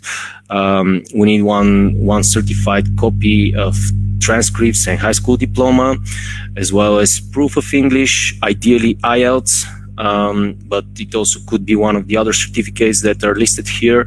And also for students that apply only for our university and they don't have proof of English and they're not able, especially nowadays, to take one of those courses, we offer the opportunity for them to take our internal English test. But this internal English test is can be applied only for applying for our own school. So this is something that they can't use when they apply for other universities. We also need 2 letters of recommendation from professors or managers at their workplace, and that would be it for bachelor students. And when it comes to masters, it's more or less the same, plus that we need a CV or a resume, as well as particular marks from their studies before that, or satisfactory score from GMAT. And if they don't have that, we offer them to have an interview with our academic dean, so they can evaluate if the person is suitable or not. And when it comes to MBA and dual qualification, we also require 2 years of work experience because it's a very demanding program, and students that apply for that, they should already have the experience in order to be able to do it. Upon completion, and not only upon completion, but also throughout their education, students would participate in career events. We organize career events at least two times a month throughout the academic year, as well as we organize a career fair, our annual career fair, on which we invite some of the biggest companies we have in the respective countries where the fair takes place. Just to give you an example, these are some of our collaborating companies, and these companies, they not only come to present, but they come to recruit. So we've already sent people there. We have alumni which are working after graduation, or current students that went on to do their internship there during the summer. As mentioned, Alumni Network, huge Alumni Network. We continue to grow. We continue to keep in touch. And we continue to monitor how our alumni develop in their careers upon graduation. So these are some of the companies where our alumni work. We have representatives in Google, Deloitte, Apple, Nike, United Nations, and so on. And you can see the different sectors in which a breakdown of the different sectors in which our alumni are employed usually. When it comes to tuition fees, as I mentioned, we are a private university. So here you can see our tuition fees. For example, for bachelor degree, it's 6,450 euro per semester, and for master is 4,600 euro per semester. Depending on the different campuses, the prices might vary, especially when it comes to Switzerland. You know, Switzerland is a more expensive country in general. Excuse me. So that's why the prices there are a bit higher. As you know, world is changing now. As we can all see, we can all experience it. And EU is completely prepared. We already switched all our students to online classes, and since we have an existing online campus, it was an easy transition, and we have a remarkable feedback from both academic staff and students. So we are prepared, and are you prepared to continue and face the challenges? Thank you so much for your time. Thank you very much. So we have had all of our 8 speakers having their speeches. I promised Miss Ardita from Finland to show her video very quickly. It's 1 minute, and then we will go to the questions. Ardita, would you be ready now? Yes, I would like to take you to our campus for a minute. Yeah. So very quickly we do that, and then we will start with the questions. And I would like to say that we start with Mr. Juan from New York, because he has to leave soon. So Adita, go on.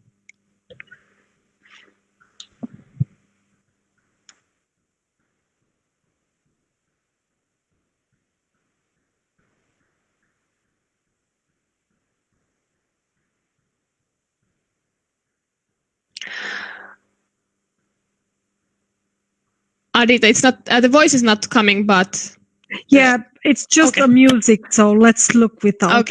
Okay.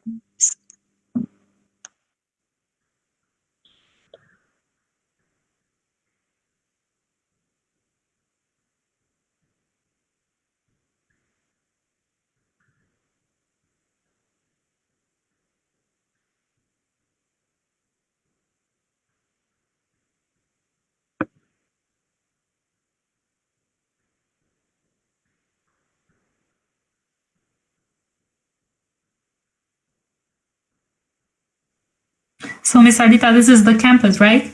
Yes.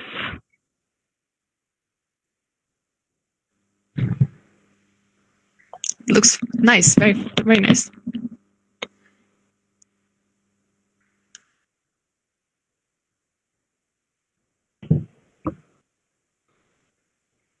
I have visited Savonia's campus twice. I think it's really nice.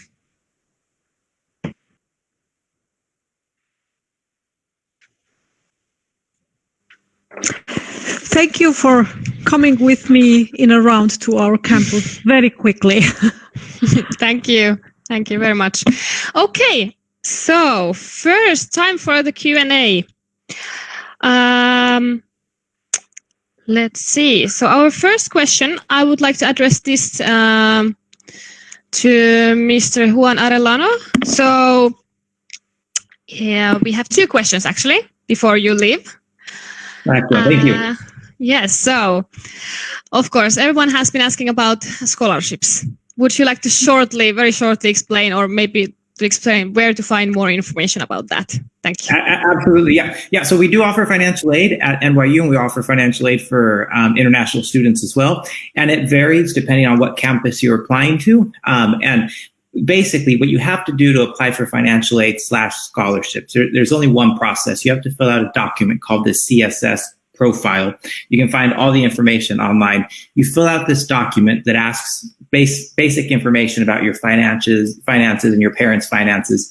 And then that is attached to your application in a way to our financial aid office. And then once you go through the admissions process at NYU, if you are one of the students that needs financial aid, we'll look at that documentation to see if we're going to be able to provide you financial aid. So there's no separate process that you need to apply for. So therefore, your application becomes the most important piece of the financial aid process, the strength of it. So you'll want to present the strongest application that you can in terms of your essays, your activities, your test scores, your grades, because those are the factors that we'll be looking at when distributing the money that we have available for financial aid that year. And some of that money will come in a grant, and that's free money that you don't have to pay back. Some of that money will come in the form of a scholarship, essentially the same thing. It just has a name attached to it. So it kind of varies. And it varies between campuses. Okay, thank you. One more question. Since our school we are starting to provide A-levels, Cambridge A-levels. So is Cambridge A-levels accepted in your university, and how well is it evaluated?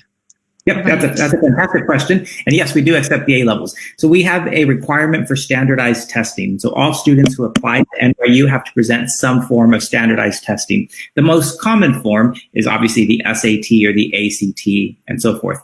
But we also accept international exams such as the A-levels. And the A-levels is a fantastic program. We see some very, very strong students who have studied the A-level program. And we don't distinguish. It's not like the SAT is better than the A-levels or the IB is better. They're all standardized tests.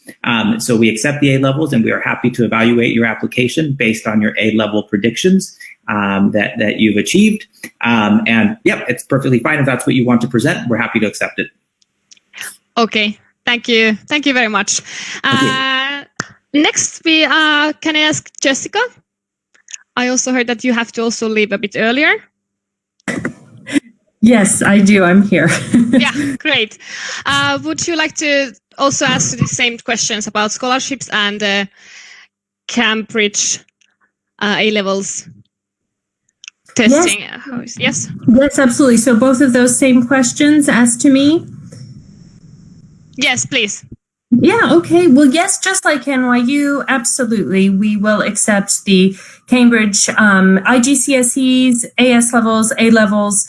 Any of those examinations are absolutely acceptable as part of an application package. They're internationally respected and known examinations that students from all over the world submit to us. So that's absolutely fine. And then second to the scholarship. So UTSA, we are a Texas institution, a public Texas institution. So unlike perhaps some private institutions in the United States, our ability to offer scholarships and financial aid to international students is somewhat restricted in some ways. We don't have a lot of financial aid and scholarships available, but we do have some. So I wanted to let students know that while we aren't ever able to offer something like a full ride, I know students ask me often, do you have full ride scholarships? And we don't have anything like a full ride scholarship. Students will always have to pay, part of their total cost of attendance. Usually that would be housing, personal expenses, and some part of the tuition. But we do have scholarships that are available for students. We have need-based as well as merit-based scholarships. And some of our merit-based scholarships actually provide international students with in-state tuition. So the way it works with tuition is if you don't live in the state of Texas, you're considered out of state. Doesn't matter where in the world you live, if you're not in Texas, you're out of state. And that's one tuition level. And then in-state is a much lower tuition level, and that's for Texas residents. And some of our scholarships do award international students with in-state status. So that brings their tuition level down to a local Texan student, which is significant. I have to say the difference between $22,000 a year for tuition, it goes down to about $9,000 a year for tuition. So that's a very significant reduction in tuition fees for a student who would be awarded that merit-based scholarship. For the need-based scholarship, we are part of something very proudly, part of a campaign at the moment called the You Are Welcome Here Scholarship. And so if students wanted to Google that, they would get information about the You Are Welcome Here Scholarship. And that is a 50% tuition reduction on those out-of-state tuition fees. And that is a separate scholarship as well. So there are scholarship opportunities that will bring down the tuition and total cost of attendance quite significantly. They are limited, unfortunately, and students will need to overall remember that they are going to have to contribute financially to their higher education significantly. And so I know that that's a huge contributing factor in decision-making process as students are deciding where to study for higher education. But we do what we can, and we hope students make the right choice in the end, wherever they end up going. They really feel comfortable with where they decide to go. Yes, thank you, Jessica. Thank you very much. If you have to leave, just thank you for coming. We will continue with these two questions. I would like to give a turn for everyone to answer these two questions, and let's see if we have still time for a few more questions. If not, we will provide all of your questions with answers by email after this conference. Okay? Okay, maybe we could take next Adita, if you want to answer these two questions about scholarships and about Cambridge A-levels also.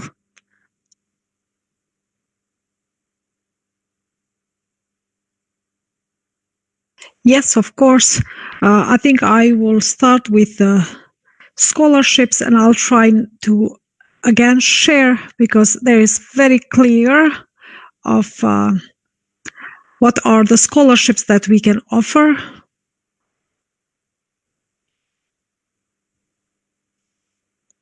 So, do you see my screen? No, not at the moment. But now, yes. Now, yes. Yes. Okay. So here in this website, and I provided this website to Edlira, and you can feel free to share with whoever is interested.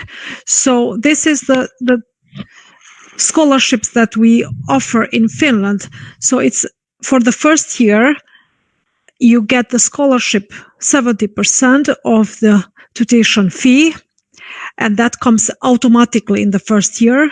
And then it changes in the second year. You get 50% of the total fee. And that is done based on your merits. So you have to do 55 credits of your previous academic year. And this is the same in all the other years. So I hope this is a good explanation for students who are interested about scholarships in Savonia University of Applied Sciences. And what was the next question? We asked, do you accept Cambridge A-levels in your university? And I'm afraid I cannot answer this question, but this is something that we could take care of later. Yeah, for sure. We can answer that later. Yes. Yeah. Thank you very much. Sorry, I muted myself.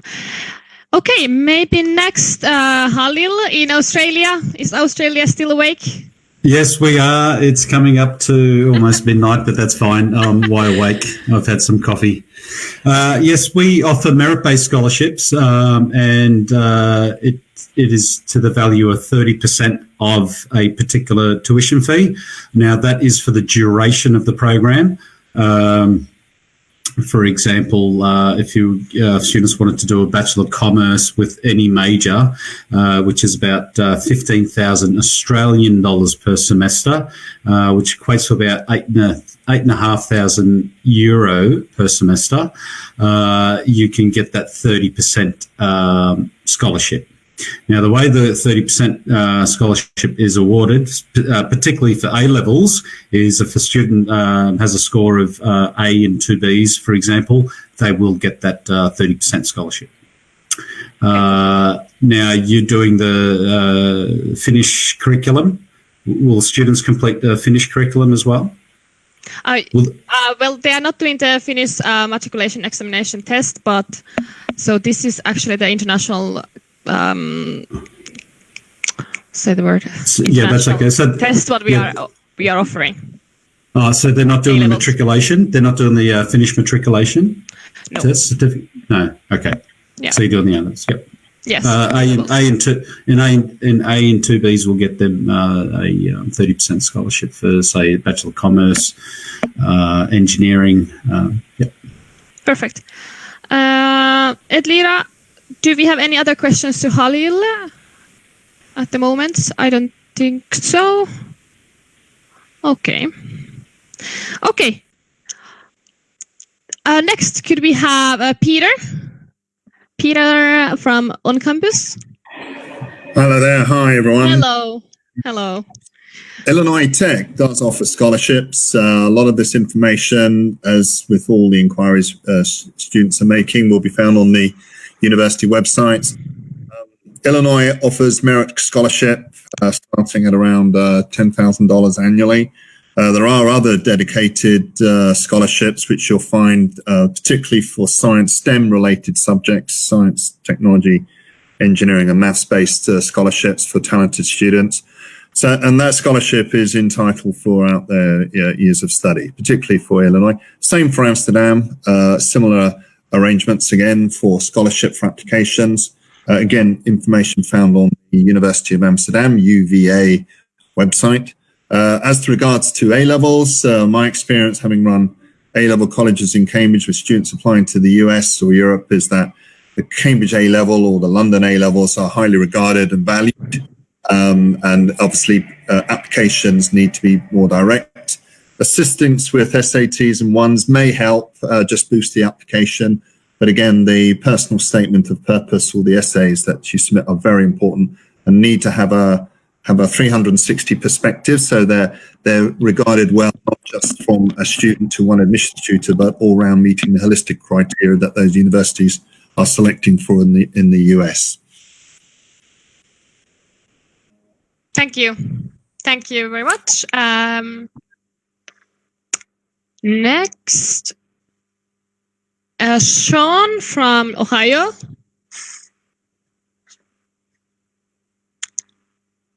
Is Mr. Sean Sifford still here? All right. Perfect. Great. So, how about, is there something you would like to still say about the scholarship program? You told some about it already.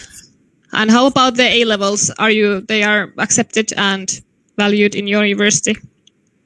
Absolutely, yeah. We have a lot of scholarship options at ONU.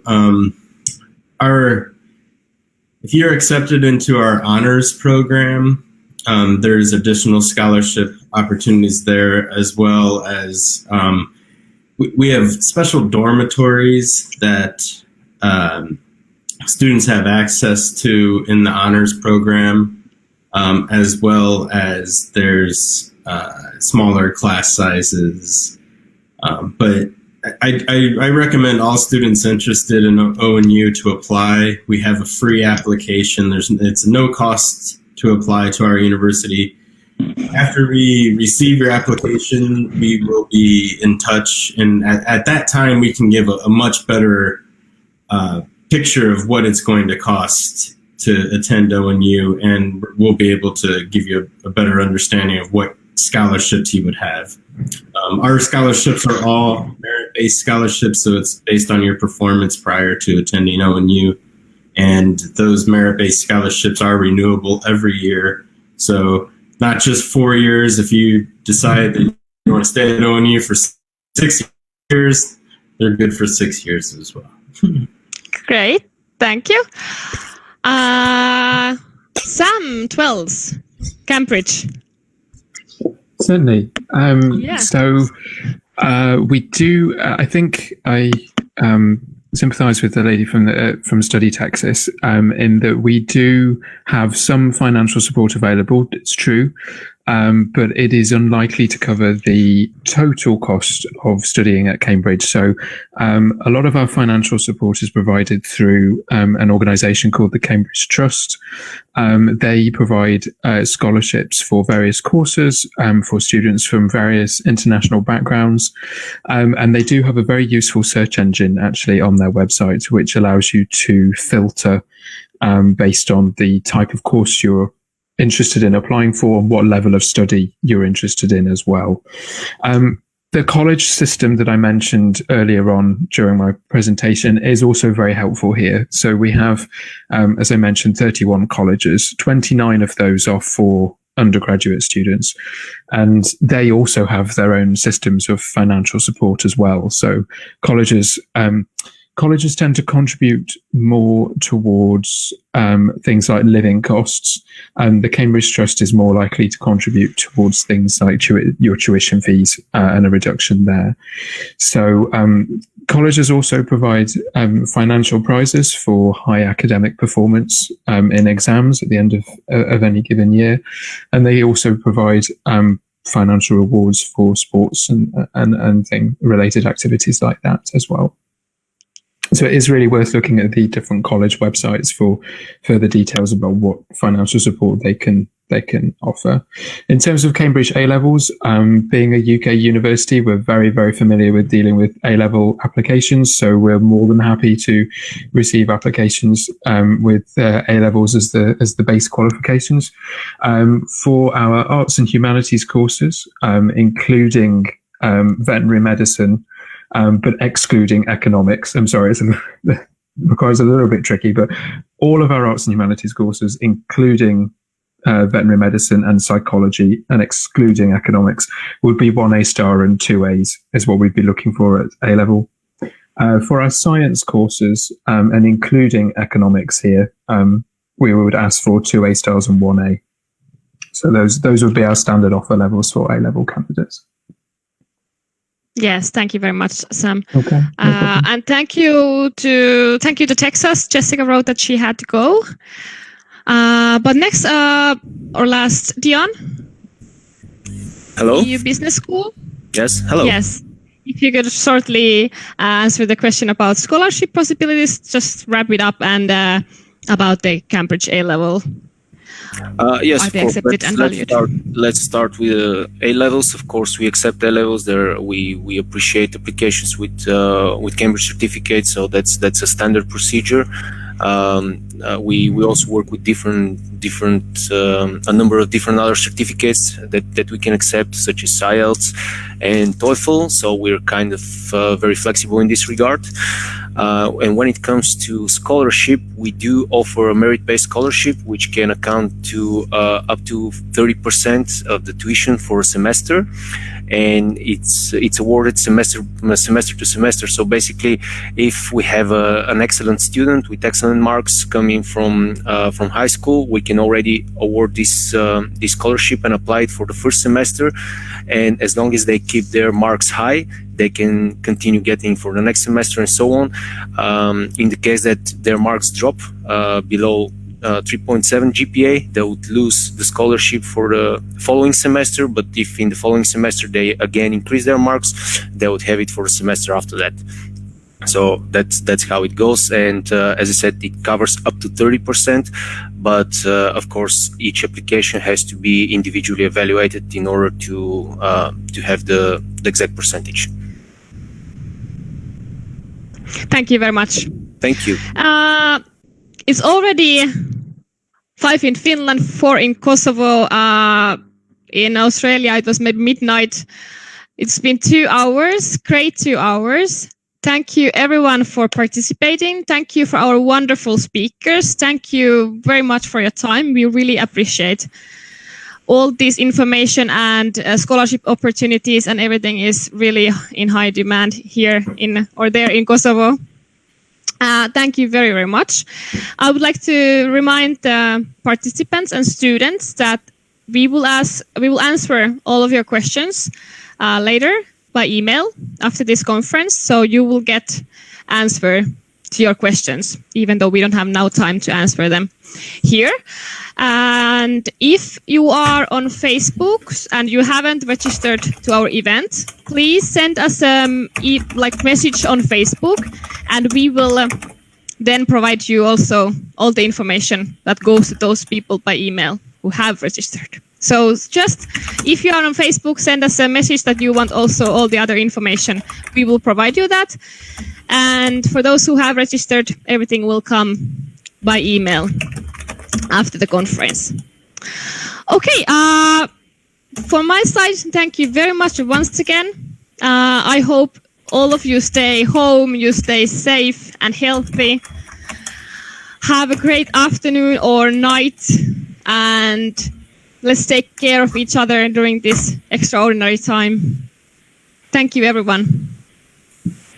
Thank you once again to everyone. It was a great pleasure to host you in the great event. Thank you. Thank Thank you very much. Thank you. Ciao now. Good night. Bye-bye. Good night. Bye-bye. Good day. Good day. Bye-bye.